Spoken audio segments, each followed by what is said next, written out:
நண்பர்கள் அனைவருக்கும் வணக்கம். நம்ம இனி என்ன பார்க்க போகிறோன்னா, பிஎஃப் வந்து எப்படி நம்ம கால்குலேட் பண்ணுறோம் அப்படின்றத பார்க்கலாம். அதாவது நமக்கு எல்லாமே கம்பெனியில் நிறைய பேர் கம்பெனியில் ஒர்க் பண்ணுவோம் இல்லையா? கம்பெனியில் ஒர்க் பண்ணும்போது நமக்கு வந்து சேலரியிலேருந்து பிஎஃப் வந்து எவ்வளோ பிடிக்கிறாங்க, என்ன பர்சன்டேஜ் பிடிக்கிறாங்க, அதாவது எம்ப்ளாயி ஷேர்னா என்ன, எம்ப்ளாயர் ஷேர்னா என்ன, பென்ஷன் அமௌண்ட்னா என்ன, இது எல்லாமே என்னென்ன பர்சன்டேஜில் பிடிக்கிறாங்க, பிஎஃபோட சீலிங் லிமிட் என்ன, இது எல்லாத்தையுமே நம்ம வந்து பார்க்கலாம். பார்த்தீங்கன்னா இபிஎஃப்போட சீலிங் லிமிட், அதாவது பிஎஃப் பிடிக்க லிமிட் பார்த்தீங்கன்னா 15,000 வந்து லிமிட், சீலிங் லிமிட் பார்த்தீங்கன்னா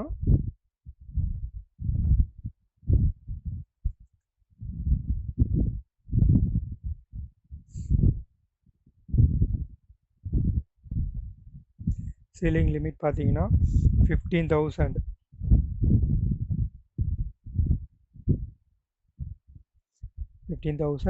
இதில் வந்து 12% வந்து பார்த்தீங்கன்னா எம்ப்ளாயி கான்ட்ரிபியூஷன்,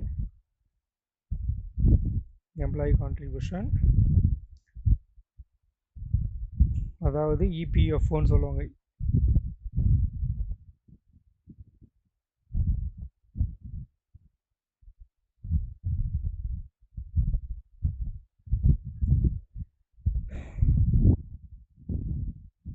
இபிஎஃப்ஓன்னு சொல்லுவாங்க. இபிஎஃப் அதாவது எம்ப்ளாயி ப்ராவிடென்ட் ஃபண்ட். 12% வந்து இபிஎஃப் எம்ப்ளாயி ப்ராவிடென்ட் ஃபண்டு. 3.67% வந்து பார்த்தீங்கன்னா எம்ப்ளாயர் கான்ட்ரிபியூஷன். இதில் வந்து பார்த்தீங்கன்னா 12% இபிஎஃப் எம்ப்ளாயி கான்ட்ரிபியூஷன் வைப்போம். எம்ப்ளாயி, இது எம்ப்ளாயர் கான்ட்ரிபியூஷன். இது வந்து பார்த்தீங்கன்னா EPS means employee pension scheme. இது வந்து பார்த்தீங்கன்னா 8.33%. இதுதான் பார்த்தீங்கன்னா நம்மளோட பிஎஃப் கால்குலேஷன் பண்ணுறதுக்கான ஸ்ட்ரக்சர். இது வந்து பார்த்தீங்கன்னா 15,000 ரூபாய் தான் லிமிட். இப்போ இதை வச்சு நம்ம எப்படி கால்குலேட் பண்ணுறதுன்றதை பார்க்கலாம். இப்போது 15,000 ரூபாய் லிமிட் வச்சுக்கிறோம். ஸோ இதை வந்து பார்த்தீங்கன்னா 15,000 இன்ட்டு 12% நம்ம போட்டோம்னா 1,800 வரும். இதுவே எம்ப்ளாயரோட கான்ட்ரிபியூஷன் பார்த்தீங்கன்னா அதே 15,000 இன்ட்டு 3.67% போட்டோன்னா நம்மளுக்கு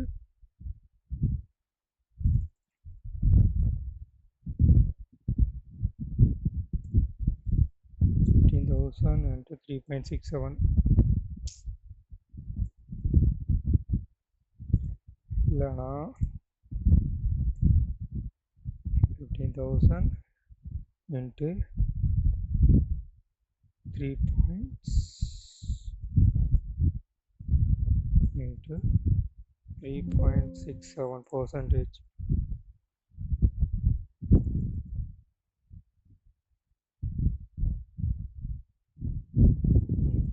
3.67% பர்சன்டேஜ் போடுறதுக்காக போச்சு. இது வந்து ஃபார்மேட்டில் இது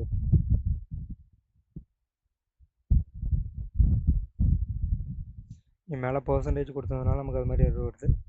இப்போது இதே மாதிரி எம்ப்ளாயி பென்ஷன் அமௌண்ட் பார்ப்போன்னா அதே 15,000 இருந்து 8.33% போடுவோம்.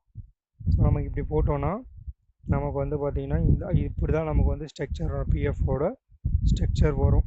அதாவது எம்ப்ளாயி இது பார்த்தீங்கன்னா 1,800, எம்ப்ளாயர் கான்ட்ரிபியூஷன் இபிஎஃப்பில் 550, இபிஎஸ்ஸில் 1,200, அப்போ அதாவது 1,250 ரூபா வரும். ஸோ இது பார்த்தீங்கன்னா 1,800. மொத்தமாக எம்ப்ளாயர் கான்ட்ரிபியூஷன் 1,800, இது 1,800. ஆனால் சில பேரோட புரிதல் என்னவாக இருக்குன்னா, இப்போ வந்து இப்போ 1,800 நம்ம வந்து எம்ப்ளாயர் வந்து நம்மக்கிட்ட எம்ப்ளாயி கான்ட்ரிபியூஷன் வந்து டிடக்ட் பண்ணுறாங்க, ரிமைனிங் இருக்கிறது வந்து நமக்கு வந்து கவர்மெண்ட் தருவாங்க, அப்படிலாம் எம்ப்ளாயர் வந்து போட்டு கட்டுவாங்கன்னு சொல்லி நிறைய பேர் வந்து தவறான புரிதலாக இருக்குது. பட் அதுதான் உண்மையான ரீசன் என்ன பார்த்தீங்கன்னா, இந்த எம்ப்ளாயி ப்ளஸ் எம்ப்ளாயர் ரெண்டுமே வந்து பார்த்திங்கன்னா நம்மளோட சேலரியில் இருந்து தான் பிடிக்கிறாங்க. அதாவது இந்த எம்ப்ளாயி ஷேர் நமக்கு ஆஃபர் லெட்டர்லாம் ஒரு கம்பெனியில் ரிலீஸ் பண்ணும்போது பார்த்தீங்கன்னா அதில் என்னென்ன இருக்குன்னா பேசிக் டிஏ அலவன்சஸ்ஸு அதுக்கப்புறம் பார்த்தீங்கன்னா இந்த ஏதாச்சும் டிடக்ஷன்ஸு அப்படி இல்லைன்னா என்னென்ன சேலரி பிரேக்கப் அவங்க ஒரு 25,000 27,000 சேலரி சொல்கிறாங்கன்னா அந்த 27,000 ரூபாய்க்கான பிரேக்கப் வந்து கொடுப்பாங்க. அதில் வந்து பார்த்தீங்கன்னா எம்ப்ளாயி ஷேர்னு சொல்லி ஒரு 12% வந்து பிஎஃப் அமௌண்ட்டு உங்களுக்கு காமிச்சிருப்பாங்க. பட் எம்ப்ளாயரோட கான்ட்ரிபியூஷன் வந்து எதுலேயுமே காட்ட மாட்டாங்க. உங்களுக்கு ஆஃபர் லெட்டர் ரிலீஸ் பண்ணும்போதும் அதை பேஸ் பண்ணி தான் ஓவரால் பெர் ஆனமுக்கு தான் வந்து உங்களோட சேலரி ஸ்ட்ரக்சர் இருக்குமே தவிர எந்த ஒரு பே ஸ்லிப்லேயா இருக்கட்டும் இல்லை உங்களோட ஆஃபர் லெட்டர்லையாக இருக்கட்டும் எம்ப்ளாயரோட சேலரி டீட்டெயில் அதாவது கான்ட்ரிபியூஷன் வந்து காமிக்க மாட்டாங்க. ஆனால் இப்போ கான்ட்ரிபியூஷன் வந்து கால்குலேட் பண்ணும்போது இப்போ எக்ஸாம்பிள் வந்து ஒரு ஒரு பர்சன் வந்து ஒரு கம்பெனியில் ஜாயின் பண்ணுறாங்க. அவங்க வந்து பார்த்திங்கன்னா ஒரு 35,000 வந்து கிராஸ் சேல்ரி அதாவது கம்பெனியோட கிராஸ் சேல்ரி வாங்குகிறாங்க. ஸோ அப்போ வந்து எம்ப்ளாயர் சிடிசின்னு சொல்லுவாங்க, காஸ்ட் டு கம்பெனி. ஸோ இது வந்து சிடிசி, இதுக்கு எக்ஸாம்பிள் நான் சொல்கிறேன். இப்போ வந்து பார்த்தீங்கன்னா 35,000 பார்த்தீங்கன்னா கிராஸ் சிடிசி பார்த்தீங்க. இதில் எப்படி கால்குலேட் பண்ணுவாங்கன்னா இப்போது அந்த எம்ப்ளாயரோட 12% இருக்கும் பார்த்தீங்களா, அதாவது இப்போ இவங்களோட லிமிட் பார்த்தீங்கன்னா 35,000 பேசிக் ப்ளஸ் டிஏ ஒரு 20,000 ரூபாய் இருக்கும். பட் ஆனால் அவங்க பார்த்தீங்கன்னா ஒரு 15,000 ரூபாய் தான் லிமிட் எடுத்துப்பாங்க. அந்த 15,000 ரூபாய்க்கு லிமிட் எடுத்து இபிஎஸ்சில் 3.67%, இபிஎஸ்சில் எம்ப்ளாயரோட கான்ட்ரிபியூஷனில் 3.67%, இபிஎஸ் பென்ஷன் ஸ்கீமில் 8.33% வந்து கால்குலேட் பண்ணுவாங்க. இது வந்து பார்த்திங்கன்னா அவங்களோட கால்குலேஷனில் இருக்கும். இப்போது நம்மளோட கிராஸ் 35,000 இன்கேஸ் நமக்கு வந்து பார்த்திங்கன்னா சிடிசி என்ன ஆகும்னா இது கூட ப்ளஸ் அந்த 1,800 வந்து ஆட் ஆகும். ஸோ நம்மளோட ஓவரால் சேலரி நெட் சேலரி பார்த்திங்கன்னா 36,800 ரூபா தான். இந்த 1,800 ரூபாய் ஏன் கணக்கில் வராது? ஏன்னா இதுதான் CDC, cost to company.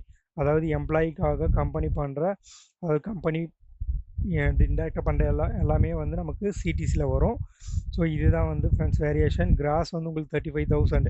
So உங்களுக்கு கிராஸ் சேலரி வந்து 35,000னா உங்களுக்கு இதுலேருந்து 1,800 வந்து மைனஸ் ஆகும். ஏன் சொல்கிறேன்னா இப்போ உங்களோட டேக் ஹோம் சேலரி பார்த்தீங்கன்னா 33,200 ஆகும். ஏன் சொல்கிறேன்னா இந்த 35,000 ரூபா வந்து உங்களோட கிராஸு. பட் இந்த கிராஸில் பார்த்தீங்கன்னா 1,800 ரூபா உங்களோட எம்ப்ளாயி ஷேர் 12% வந்து இதில் ஆட் ஆகிருக்கும். ஸோ அப்போ வந்து எம்ப்ளாயி 12% வந்து உங்கள்கிட்ட டிடக்ட் பண்ணும்போது உங்களோட அந்த மந்தோட டேக் ஹோம் சேலரி பார்த்தீங்கன்னா 33,200 இருக்கும். ஸோ இதுதான் வந்து நம்மளோட கிராஸ் சேலரிக்கும் சிடிசிக்கும் இருக்க வேரியேஷன். ஸோ இந்த சிடிசின்றதும் அதாவது எம்ப்ளாயர் கான்ட்ரிபியூஷன்ன்றதும் நம்மளோட சேலரியோட ரிலேட்டடான்றதை கொஞ்சம் புரிஞ்சுக்கலாம். இப்போது ஒரு பர்சன் வந்து ஒரு கம்பெனியில் ஒர்க் பண்ணுறாங்க. இப்போ வந்து அவரோட பேசிக் ப்ளஸ் இது சீலிங் லிமிட் பார்த்தீங்கன்னா பேசிக் ப்ளஸ் டி, அதாவது பேசிக் சேலரி ப்ளஸ் டிஆர்எஸ் அலவன்ஸ் சொல்லுவாங்க. இது ரெண்டோட ப்ளஸ் இது ரெண்டு ஆட் பண்ணி வர அமௌண்ட்டு தான் நமக்கு சீலிங்காக இருக்கும். ஸோ 15,000. இப்போ பேசிக் நமக்கு வந்து எவ்வளோ வேணாலும் இருக்கலாம்.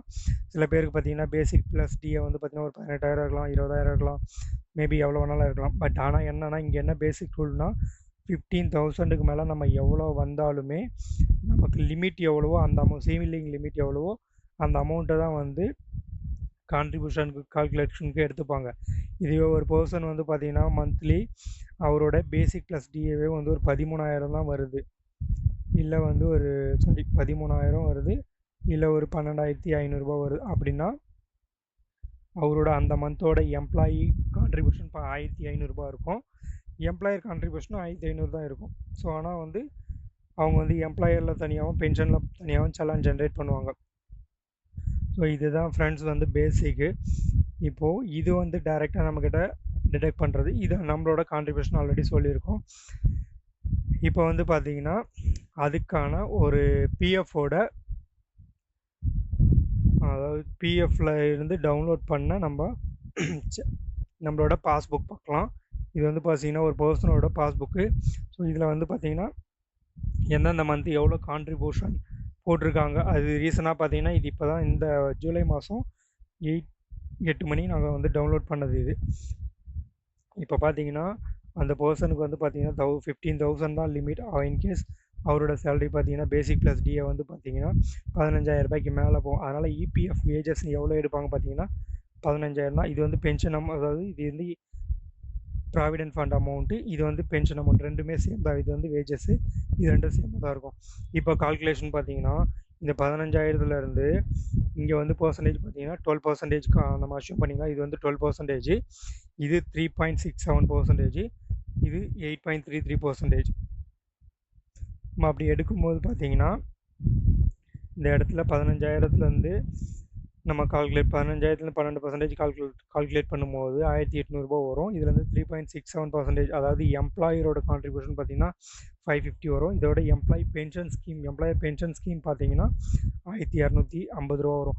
இன்கேஸ் கன்சிஸ்டண்ட்டாக அவங்க வந்து பார்த்தீங்கன்னா எவ்ரி மந்த்துமே வந்து லீவ் போடாமல் எல்ஓபி வாங்காமல் போகிறாங்கன்னா 15,000 பார்த்தீங்கன்னா பிஎஃப் அதாவது இபிஎஃப் வேஜஸ் அவங்களுக்கு இருக்கும். இன்கேஸ் வந்து ஒரு மந்தில் ஏதாவது ஒரு மந்த்து 1 or 2 days லீவ் போட்டால் எல்ஓபி போடுவாங்க. அப்படி எல்ஓபி போடும்போது பார்த்தீங்கன்னா அந்த 15,000லேருந்து அந்த இபிஎஃப் வேஜஸ் வந்து ரிடியூஸ் ஆகும். அப்போ வந்து அப்படி ஆகும்போது பார்த்தீங்கன்னா நம்மளோட கால்குலேஷன்லேயே வேரியேஷன் வரும். இங்கே 1,800 வந்து மேபி இந்த மந்த்து பார்த்தீங்கன்னா 1 or 2 days லீவ் போட்டிருப்பாங்க. ஸோ அதனால் பார்த்தீங்கன்னா நம்மளுக்கு வந்து இதில் வந்து வேரியேஷன் வரும்.